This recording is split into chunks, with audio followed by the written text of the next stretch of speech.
Jamen, det gør mig da både ked af det og vred. Og vi har været der hver gang for USA.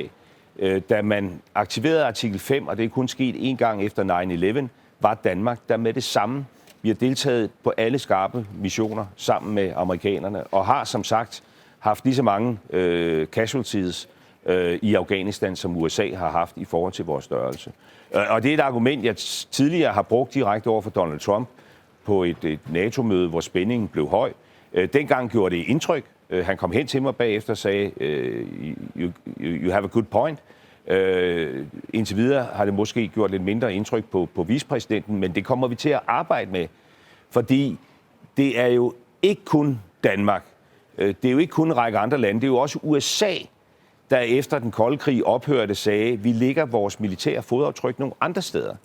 Det var jo USA, der kaldte på, at vi skulle tage med dem ud i verden og bekæmpe terrorisme. Og det var jo en slags konsensus, at sådan det gamle territorialforsvar, det skulle spille en mindre rolle, fordi vi var et andet sted.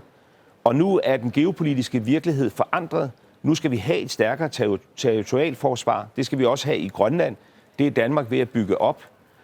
Men det skal USA jo assistere os med. Det skal de jo ikke håne os for. De skal jo ikke håne os for, at vi sådan set har optrådt på den måde, de selv har ønsket gennem tiden.